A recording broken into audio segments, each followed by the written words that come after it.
So new developments concerning the assassination of Malcolm X has surfaced, proving what we've been saying for decades, that the U.S. government was directly responsible in the assassination of our brother, Malcolm X, and falsely blamed the Nation of Islam for it.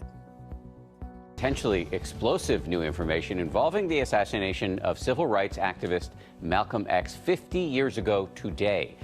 It comes from the family of a former NYPD officer in a letter released after his death. And government agencies and the media have always been in on it. NYPD and the FBI orchestrated this meticulously.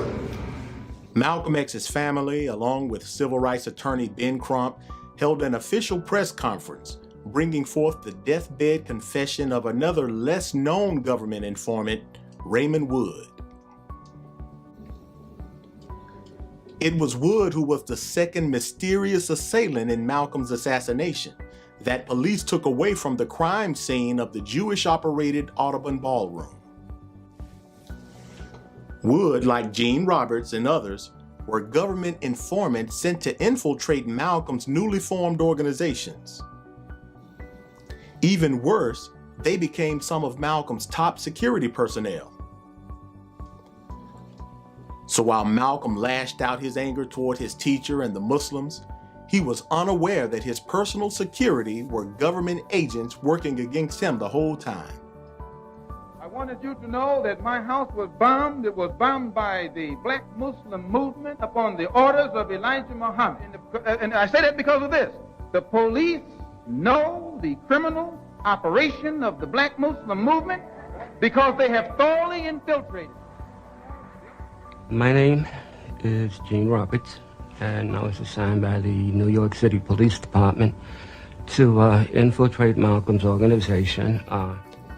So the fact that these developments are just now being officially made public proves beyond doubt that the government and the media have been outright lying about Malcolm's assassination and trying to turn you against the Nation of Islam.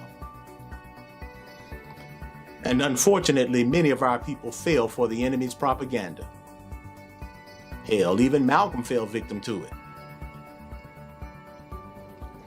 What's even worse is that many will still hold on to these false narratives despite the evidence that's been presented.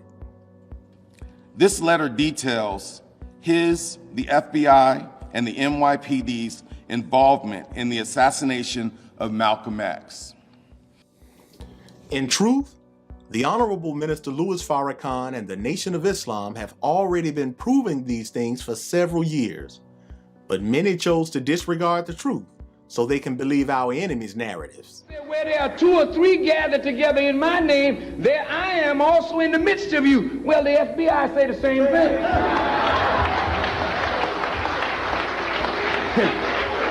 Wherever two or three of you get together talking about you planning something, he's the third. If there are two, he's the third. If there are three, he's the fourth. If there's five, he's the sixth. But he's present, and don't you fool yourself. When you sit down planning your madness, he's there. Malcolm's assassination and the controlled lies that have covered it up have been extremely detrimental to black people as a whole. Malcolm's family was victimized and lied to, causing all manner of trauma to his family. The Honorable Elijah Muhammad and the Honorable Minister Farrakhan have been wrongfully slandered, and the Nation of Islam has been consistently lied on, resulting in many Muslims being attacked, harmed, and killed because misguided people felt the nation was responsible. That's why God warns us in the Holy Quran to look carefully into news brought to us by unrighteous people, because we might harm others in ignorance thinking we're doing the right thing. To this day, there are those who've harbored tremendous hate and animosity for the nation and our leadership because they believe the false narrative that's been strategically popularized in the media. Who killed Malcolm X? 3 black Muslims, members of the Nation of Islam, were convicted. 2 of them served 20 years. The third is still not free. But the current leader of the Nation of Islam, Louis Farrakhan, has long been suspected as the instigator, the behind-the-scenes force who triggered the killing. The nation has been extremely victimized by these lies and attacks for several decades. And quite frankly, somebody owes the Muslims an apology and reparations for years of false slander and defamation. As a result of these prolonged lies and disinformation campaigns against the Nation of Islam, Black youth have been most victimized by the government's assassination and cover-up of Brother Malcolm, because our people have been turned against the very wisdom that made Malcolm the great freedom fighter he was. And you can never fully benefit from Malcolm's greatness if you don't know what empowered him in the first place. The same enemies that killed him are the same enemies who are controlling the false narratives about him and the Nation of Islam.